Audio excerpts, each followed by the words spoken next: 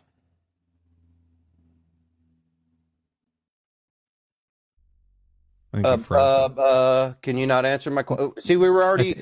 Didn't I shut up? Are you that fucking stupid of an atheist? You don't know when I'm being quiet? I'm very stupid. I'm not smart. Apparently so. Let's go back to the question I'm not smart. I don't. You're talking over my I know head, you're and not smart, bro. I don't understand. You're breaking your the 10th commandment as we fucking speak. That's how stupid you are. So let's just do it. You do your question, then I'll do mine. Do you agree? I've already asked you. I'm waiting for your answer. Okay, if you don't agree to that, then I'll just move on. Dude, how the fuck are you saying this when I'm being quiet, waiting for your answer? Are you this fucking stupid, I haven't bro? let you For real, ask the I don't question understand. yet. You haven't? I haven't let you went ask over the like question 6 because you have not commandments in a agreed to the terms. If you don't agree to the terms, I'm not going to talk to you. Come on, quit your boyfriend. Okay, well, see you later then. Yeah, pussy. If you don't agree to the terms, you're welcome to come back up. I want you to come back up. Please come back. But what we're going to do is take turns. You ask a question, I'll answer. Then I ask a question, and you answer. If you can't agree to that, there's no reason to talk to you. You're trying really hard. Yeah. All right. He's agreed to the terms by coming back. Okay. So you can go first, and then I'll go next. What's the question? I got to go now, man. All right, he came up to run. That's interesting. That's a nice move. I think that the nice thing was that like you lost when you dropped him because you're a coward, but then when he came back up, he lost because he dropped after and he ran. Our coward is canceled out. Yeah. So nice. Oh man, that guy needs a freaking doctor so bad. Yeah. There's a few more guests in here. I gotta go.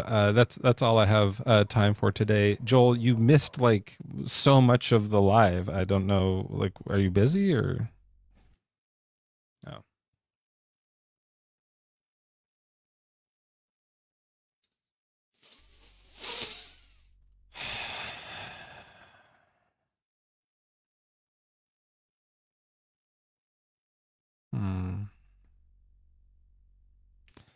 All right. Well, we're gonna get ready to raid. Who did I say we were gonna raid? Oh wait, I didn't mean to accept you. Sorry. I'm trying to end, guys. I'm trying to end.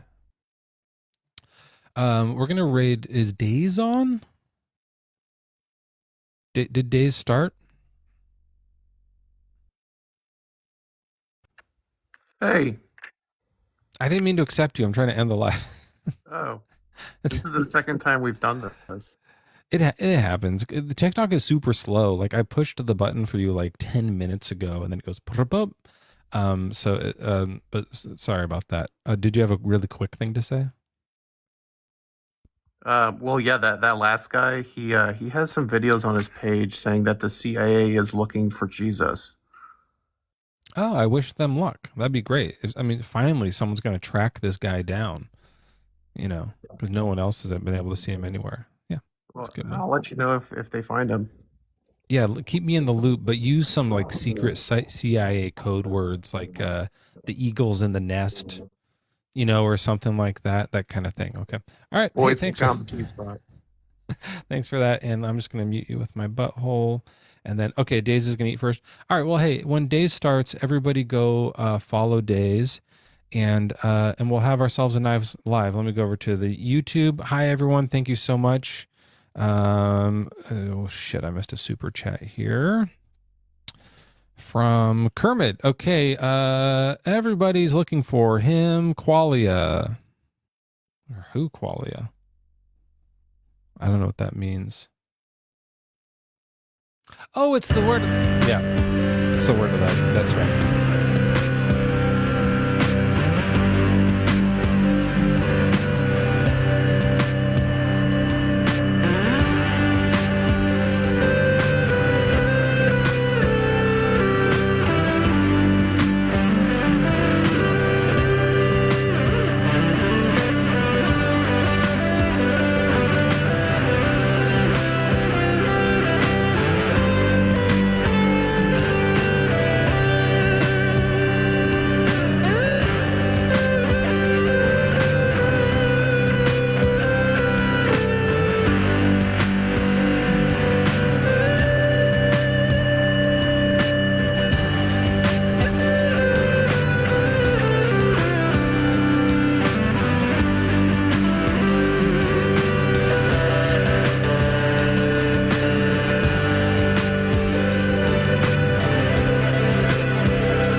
Not my best solo.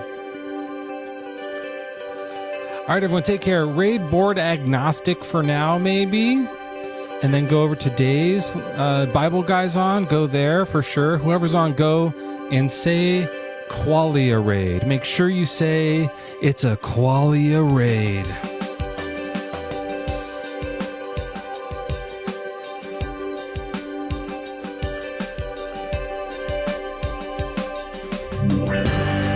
Have a good day.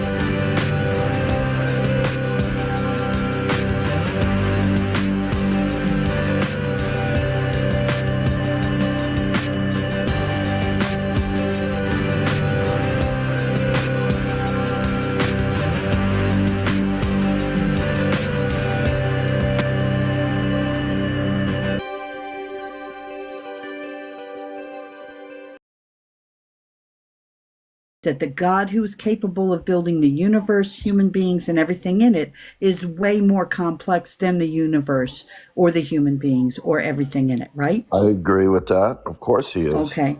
Or So she. now we got agreement on that. So the creator is infinitely more complex than we are. And you're saying that it's impossible for something that complex to exist Here we on go. its own. So We're leading up to it. Let's go. Let's have it. So you know wait, where one it second. goes. Why I do you know make where we're Grandma going one with second this. where it goes? Grandma, one second. So Corey, what I'm gonna need you to do for me real quick is I'm gonna need you to look at Galatians 5:22-23, and I need you to practice those. Because the whole time Zaz has been trying to talk to you, she's been very respectful. She's been very Absolutely. nice to you, and you've Yes. been cutting over her. Oh, I'm and that's sorry. I not apologize. respectful. No, so I Yeah. agree with you. Yeah, so let her get her thought out, and then Yes. you can respond, okay? I apologize. Yep. Yeah.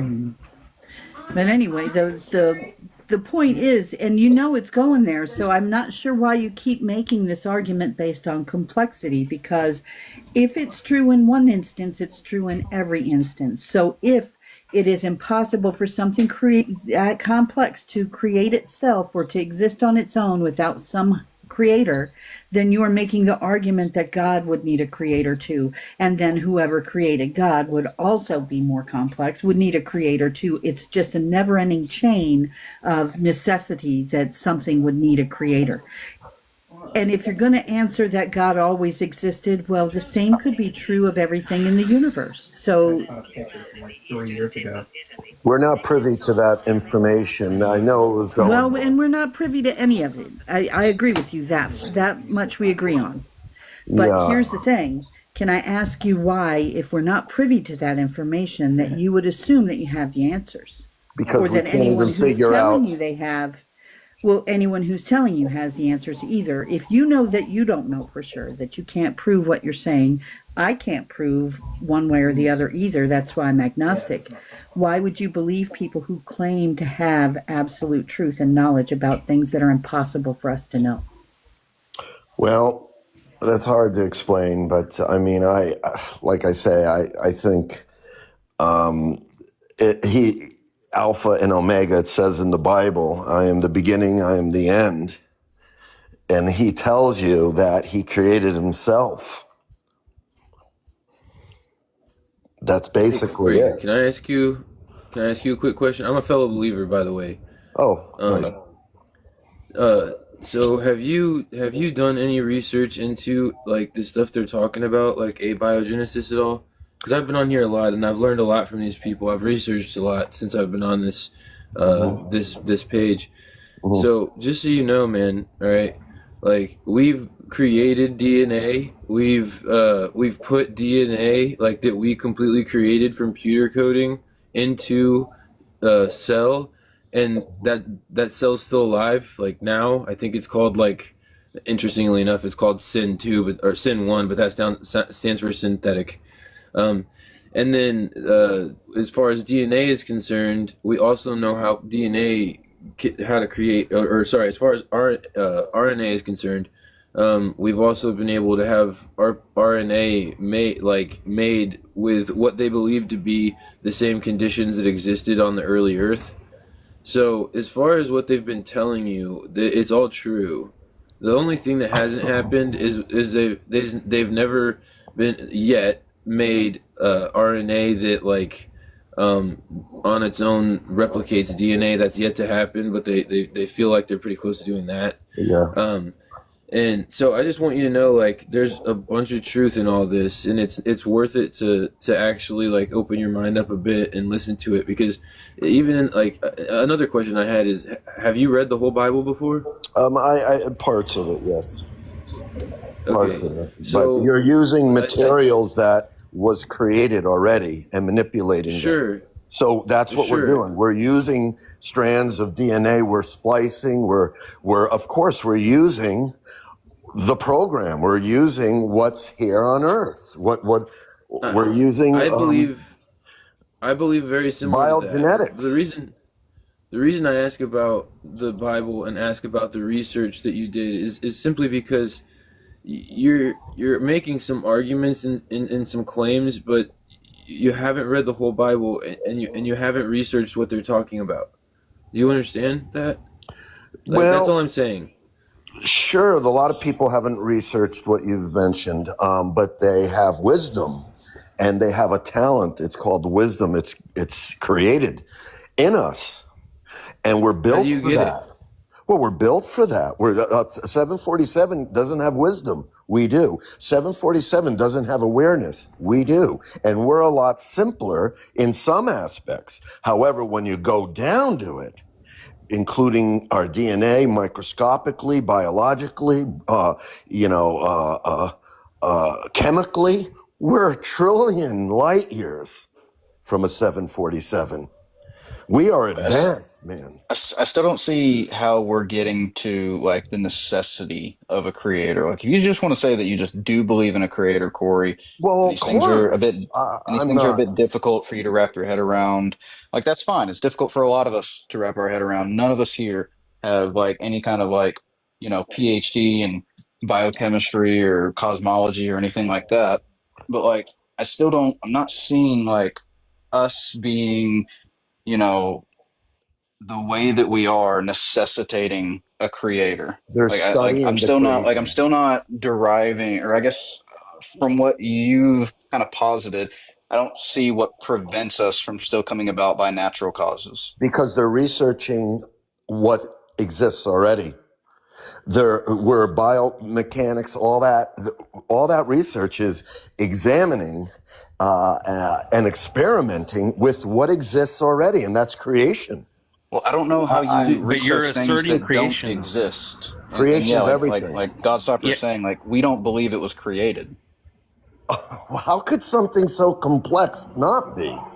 Dude, you just keep reverting back to these same things over and over. I don't want to. I want to say something real quick.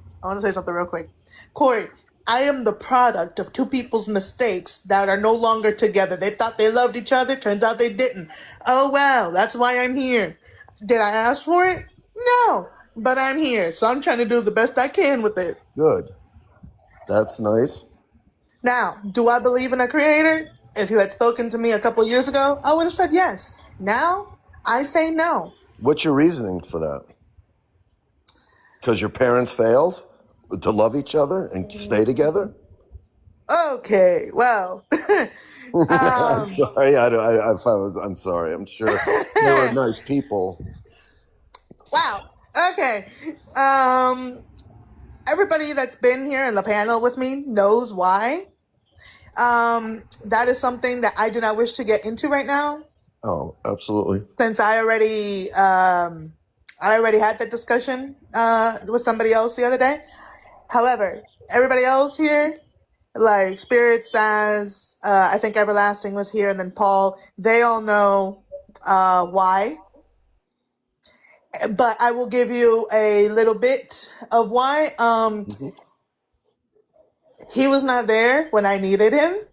So, with that being said, I do not believe that there is a creator anymore. Just over that? Wait a second. Over a human being's mistake?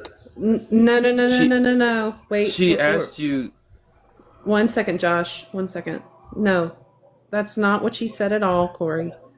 And I'm going to caution you, once again. You're going to need to read Galatians 5:22-23, before you answer that question for me. Please go Yeah, I check that don't out. know. Don't answer until you read that. I don't know the answer to Because you don't know the I answer can to tell Galatians you. 5:22. No, I know what I know she it. said. Why I don't. Let me tell you. Hey Corey, let me just recite it for you, okay? Yeah. All right. So this is a very very important chapter in the Bible. This is the fruit of the Spirit. It's love, joy, peace, patience, kindness, goodness, um, selflessness, and self-control. And it says that there is no law against these things. And it's saying if you're living your life according to these fruits, then you're living your life a righteous way, like Jesus did. That's the whole goal. So it's she's right. It's if you call yourself a Christian, you need to know that. It's literally the goal. The goal is for us to be respectful, for us to be patient, for us to be selfless, for us to have control over ourselves. Patience is a